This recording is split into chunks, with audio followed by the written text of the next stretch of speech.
right, welcome everybody to this midweek teaching.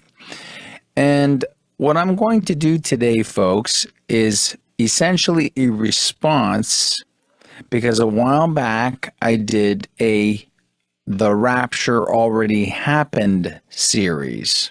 There was 3 videos for that where I explained essentially all the things that Jesus said was going to happen to that generation. And that would include the catching away, the resurrection, the return of Christ, the destruction of the temple, the ending of the Mosaic age, as to usher in the beginning of the Christian ages.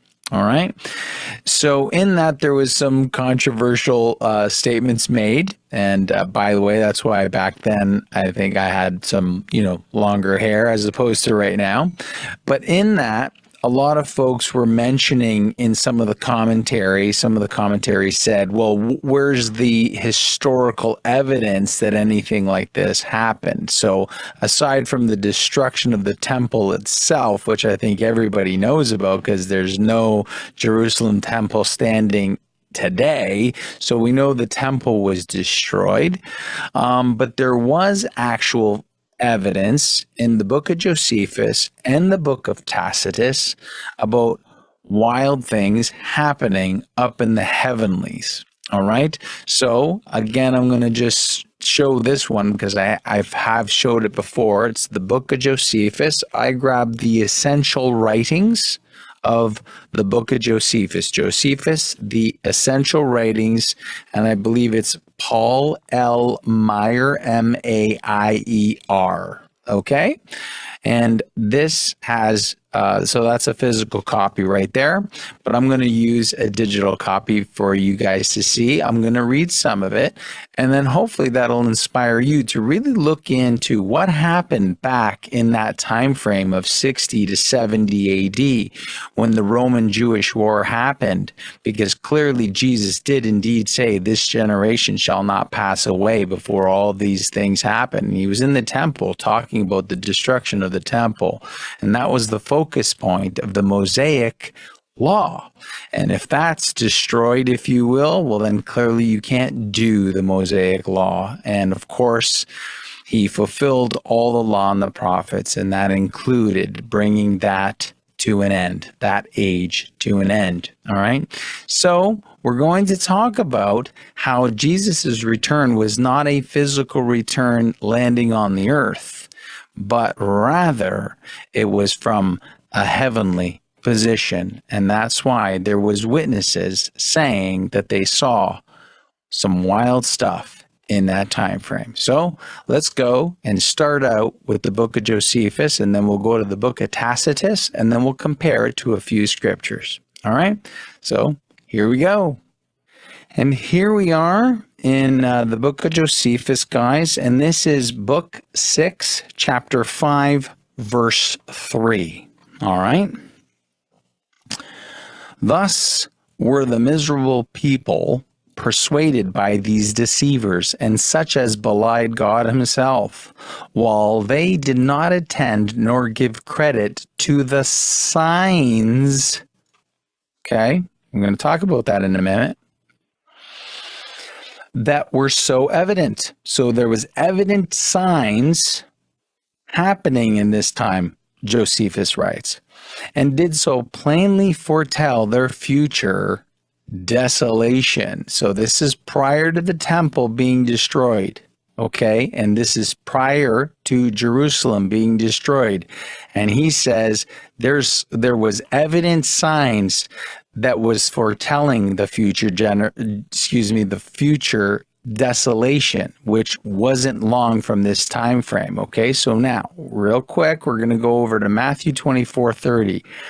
Jesus said this, and I think this is what a lot of folks miss.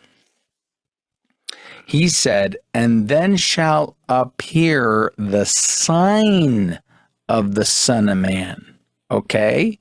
The sign of the Son of Man is going to appear. Not the Son of Man is going to appear physically. There will be a sign of the Son of Man that's going to appear. And where is it going to appear? He makes it clear. In heaven. That's upwards in towards the sky. All right? He does not say that the Son of Man will come onto the earth physically. It's not what he's saying. He's saying a sign will appear of him, and it'll appear in the heaven. Mentions nothing about landing physically on the earth, nor appearing physically. He's saying a sign will appear, and that's how they're going to know, through the signs, much like Josephus is saying. Okay? And then he says, and then shall all the tribes of the earth mourn. Okay? And as you can see the tone of where Josephus is going, bad stuff is about to happen. And they shall see the Son of Man where? Coming in the clouds of heaven, heavenly hosts, okay? With power and great glory, okay? But nothing in there that he's going to come in the clouds and land physically on the earth and take over the earth and slap people that he didn't like. It's a sign of the Son of Man coming in the clouds, just like his Father. It was always spiritual. It was always apparitional, if you will. It wasn't a physical arrival landing on the earth. Okay, it was from a heavenly host, a much more powerful position than an earthly one. Okay, so let's go back to Josephus. All right, and as you can see, he says there was signs, and he's going to say this more often: signals and signs. Then he says about the future desolation. Does Jesus say anything about the desolation that was coming upon Jerusalem? Yes, indeed, he does. He says to them at that time that upon you, Jesus says, may come all the righteous blood shed upon the earth, from the blood of righteous Abel unto the blood of Zechariah, son of Berechiah, whom you slew between the temple and the altar. It's going to come upon you guys, he's saying. Verily I say unto you, all these things shall come upon this generation. It's the generation he was talking to. Oh, Jerusalem, Jerusalem. So he's not talking to you if you're outside Jerusalem, even if you are a futurist. He's talking to Jerusalem, but I'm going to suggest to you that he's talking about Old Covenant Israel, Jerusalem. Okay? You that kill the prophets and stone them which are sent unto you, how often would I have gathered your children together as a hen gathers her chicks under her wings, and yet you would not. Behold, your house is left unto you desolate. He's basically saying, it's as good as done. You're finished. That's what he's saying. And what happened by 70 AD? Destruction of Jerusalem and the temple. All right? And we're going to further find this. Okay, let's continue. But like men infatuated without their eyes to see, Josephus continues, or minds to consider. Okay, so these guys are blinded. Remember, I think it's in 2 Thessalonians that God sends a delusion. They can't even tell that these are bad omens that are coming to them. They did not regard the denunciations that God made to them. So Josephus is saying, no, God was sending signs that bad stuff's coming your way, and they weren't getting it. Thus there was a star, okay, resembling a sword, and it stood over the city, and a comet that continued a whole year. So this one star resembles a sword. Okay, so think about the star, think about the sword, and it's staying over the city. What city? Jerusalem. That's where he's writing, what he's writing about and where he's writing from. And this star stayed there solid for a year. That's what they're witnessing. The sign of the Son of Man. Okay, now, anything about star kind of reminds you of Jesus at all? Well, I'm going to suggest to you that there is. Matthew 2, 1-2. Most people know the account, but let's read it anyways. Now, when Jesus was born in Bethlehem of Judea in the days of Herod the king, behold, there came wise men from the east to where? To Jerusalem, saying what? Where is he that is born King of the Jews? We have seen his star in the east and are come to worship him. Okay, so he enters life, if you will, and the sign of his arrival was a star. I'm going to suggest to you his parousia in the empowered position that he had seated at the right hand of the Father was also the sign, was the star, but this time this star is in the shape of a sword. Okay, why? Recompense time. In Matthew 2, 9-10, when they had heard the king, they departed, and lo, the star which they saw in the east went before them till it came and stood over where the young child was. Much like the star sword was hanging over Jerusalem. Same kind of vibe here, and they're talking about Jesus, and that's the sign that they're seeing in the book of Josephus, in now as we're approaching that 70 AD destruction. When they saw the star, they rejoiced with exceeding great joy. Well, this time you're going to see the star, and it's going to be a bit of a problem for anybody who rejected Christ, and anybody who rejected love, and anybody who rejected peace and kindness and mercy and grace, and everybody who wanted to stay under the law of Moses, continuing to persecute people, right? And killing the saints and the prophets, just like he said in Matthew 23. Now, here's God's justice coming in. Not to mention that the temple had to come down for that phase to end. The law of Moses had its time, but it had to come to an end. We'll continue.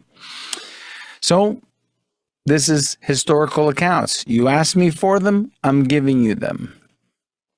Thus also before the Jews' rebellion, because there was a civil war right in Jerusalem, I'm going to suggest to you that's Revelation chapter 6, verse 3, the second seal where they're killing one another.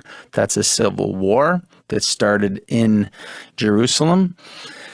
And before those commotions which preceded the war, what war? The Roman-Jewish war. When the people were come in great crowds to the feast of unleavened bread on the 8th day of the month, Nisan, and at the 9th hour of the night, so great a light shone around the altar and the holy house that it appeared to be bright daytime, which light lasted for a half an hour. This light seemed to be a good sign to the unskillful. Okay, so again, the sign of the Son of Man coming? Yeah. Well, the unskillful were thinking this is a good sign. No, it wasn't a good sign, but the unskillful thought it was. But was so interpreted by the sacred scribes as to pretend those events that followed immediately upon it. The scribes were starting to figure out, this is not good. Some bad stuff's coming our way. At the same festival, also an heifer, as she was led by the high priest to be sacrificed, brought forth a lamb. So a heifer brings forth a lamb in the midst of where? The temple. The destruction of the temple is coming.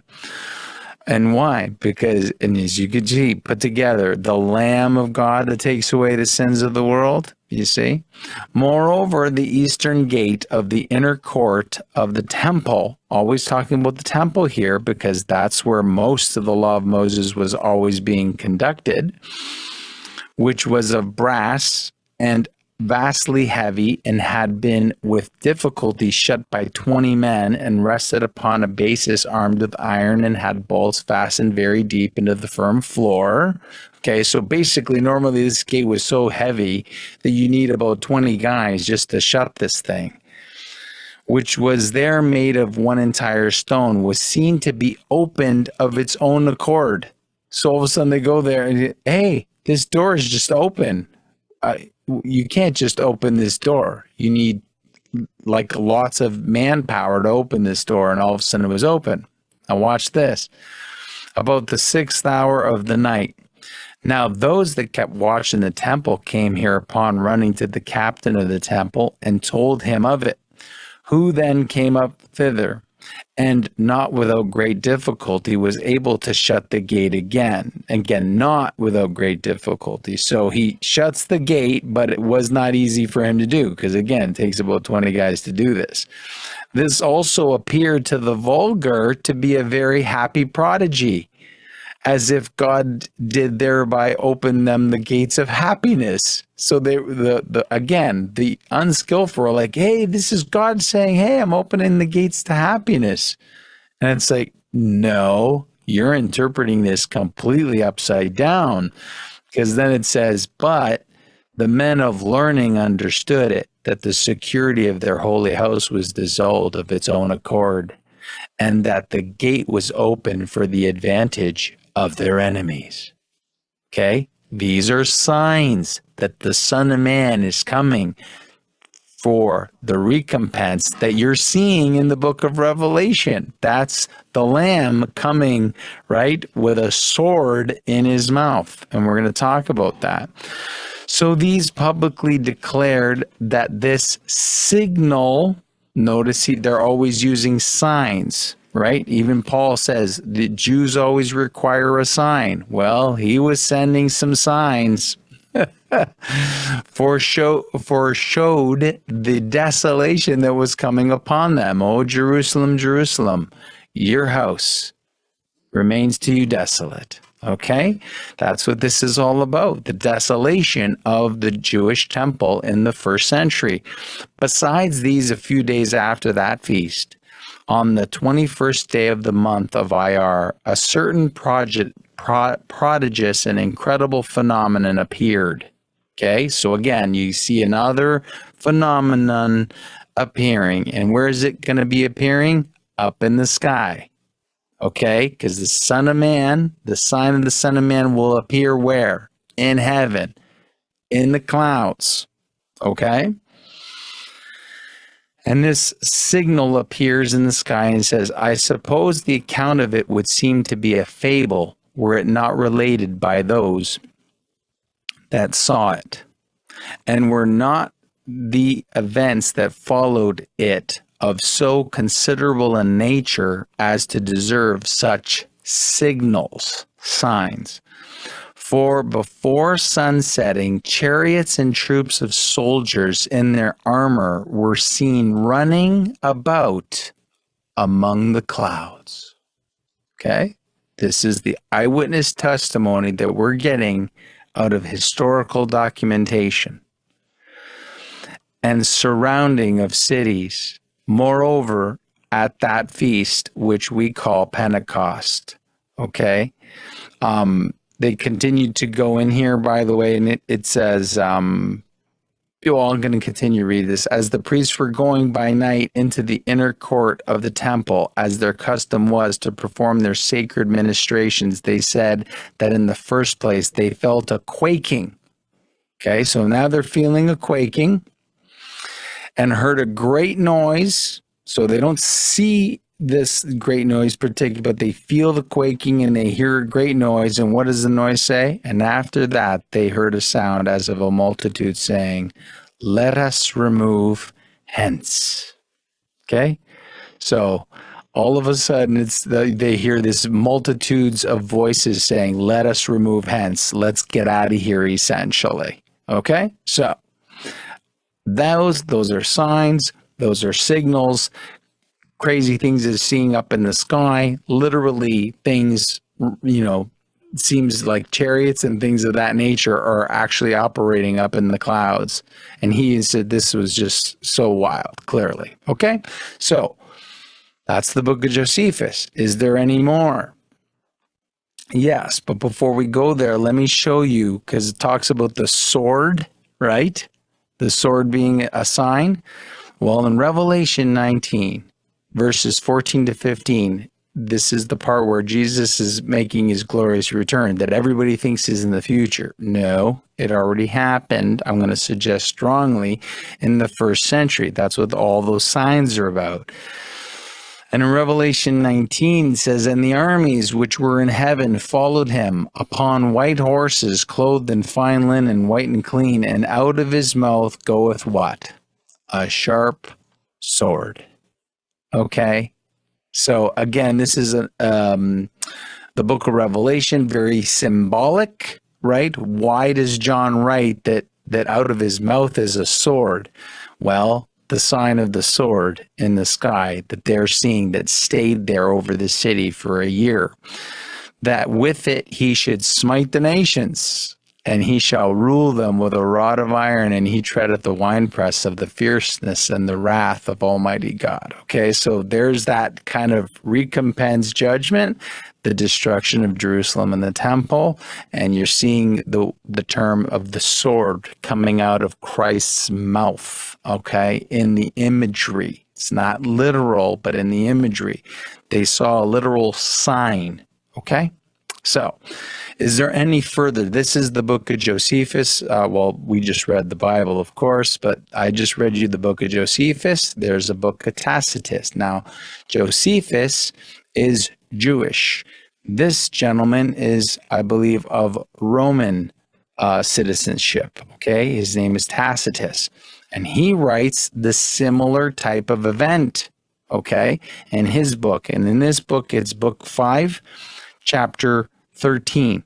Okay, so let's read from him. So I'm giving you 2 historical documents of what happened in the first century, that they witnessed things up in the heavenlies. And I think that if you understand that Jesus's return was like his Father, right, coming in the glory in the clouds, and it was more of a spiritual host position above all powers and principalities, then you'll understand that it's not a physical landing on the earth.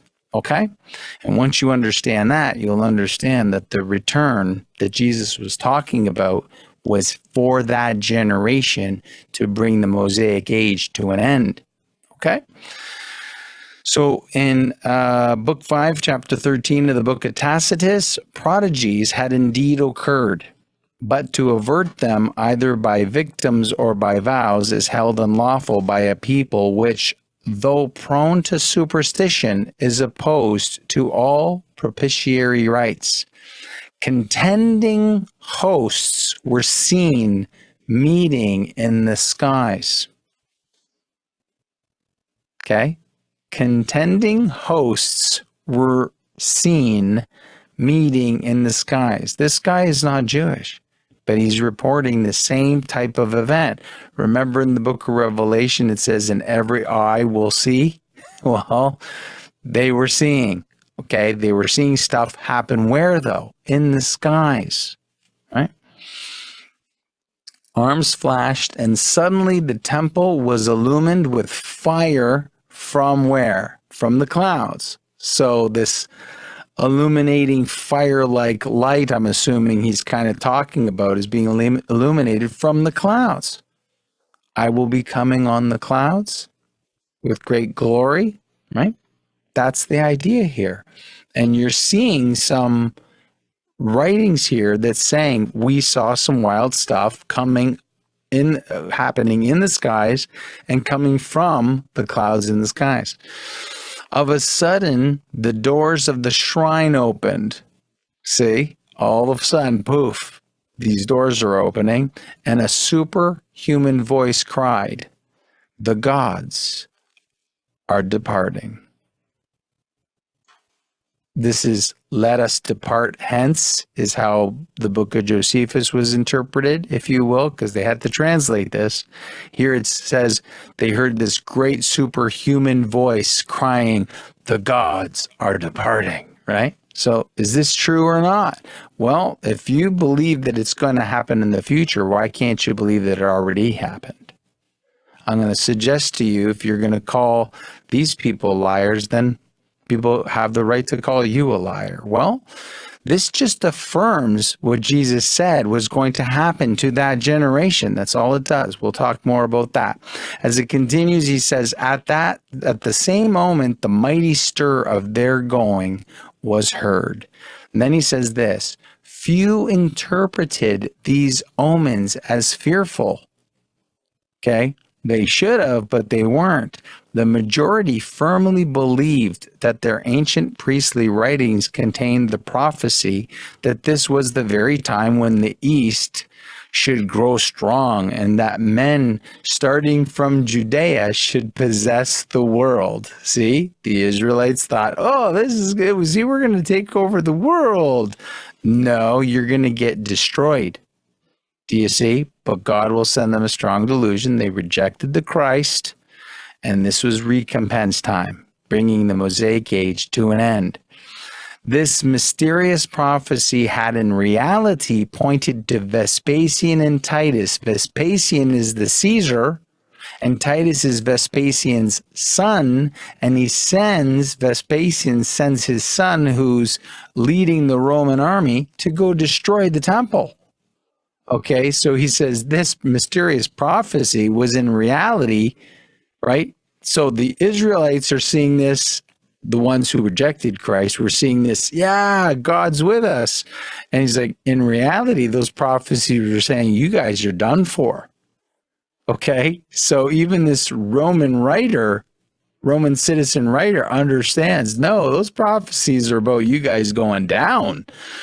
And Vespasian certainly sent Titus, and they got destroyed by 70 AD. But the common people, as is the way of human ambition, interpreted these great destinies in their own favor. So the Israelites were saying, no, this is in our favor. And he's like, no, it ain't. And they could not be turned to the truth, even by adversity. Okay? Even by the adversity that was going on, they could not turn to the truth. Go to 2 Thessalonians. I probably should have grabbed it for you, but I'm sure you'll see it there where it says God will send them a strong delusion that they're going to believe a lie. And that's what they did. They actually believed that all these omens and these signs that were essentially declaring the prophecies of the destruction of Jerusalem are happening. They were actually interpreting them in reverse, that they were going to win. No, you're going to lose, because God, just like what he did with Nebuchadnezzar, moved the Babylonian Empire to destroy Jerusalem the first time. Now God is doing the same thing through Christ. That's why he said, the next time you see me, I'll be coming in the clouds, the glory of my Father. And he moved the Roman Empire to go and destroy and bring down the temple for all the murders and, as he said, all the righteous blood of Abel, all the way to Zechariah, who they slew. So this is where the justice part comes in, and this is the ending of the Mosaic age. All right?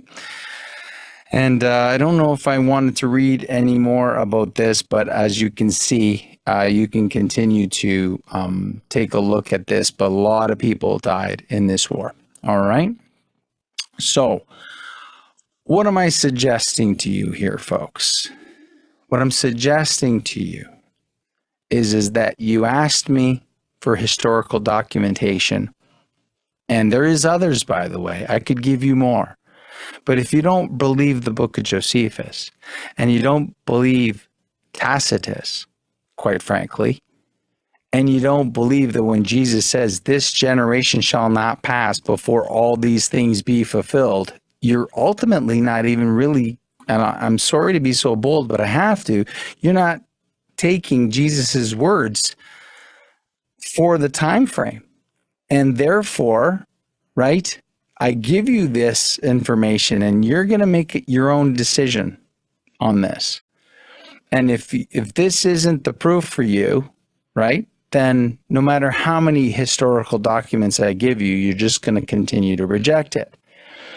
I'm going to suggest, though, for those of you who are thinking, well, wait a minute, maybe this is accurate for you. I just want to give you some encouragement. Think about this. Everything that Jesus said was going to happen to that generation happened, and you actually have historical documentation that affirms that Jesus was and is and always will be exactly who he said he was and is and always will be. You don't have to say, well, one day, mister, you're going to find out. You know what I mean? You can just say, no, just read the book of Josephus and the book of Tacitus. Everything that Jesus said was going to happen already happened. So the Messiah already came. See, you're waiting for a Messiah potentially, or maybe you don't care about Messiahs. But what we Christians are saying is, no, the Messiah already came and he already brought an end to the Mosaic age. And now we're under the law of love, which is the law of Christ, which is the law of God, because God is love, right? And everything he said was going to happen happened in that generation. See, it affirms what Jesus said. That's what it does. These books are affirming what Christ said. I can understand you coming against me if these books weren't affirming exactly what Jesus said, but no, they're affirming everything that Jesus said was going to happen in that time frame. And once you see it that way, you'll see that this really is good news, because you don't have to guess. You don't have to guess that we have a merciful high priest seated at the right hand of the Father. You don't have to guess whether or not that the love of God can be shed abroad upon us. No, you don't have to guess. You can actually know that Jesus was and is and always will be exactly who he said he was and is and always will be. And I'm going to suggest to you that's really, really good news. Something for you guys to consider. In the meantime, guys, thank you so much for giving me this opportunity. I'll try to remember to put the links to the book of Tacitus and the book of Josephus, or if you wanted to buy it yourself in hard copy, feel free, but I'll try to remember to put the links. And in the meantime, guys, thanks so much for listening. Remember, do all things with grace and peace.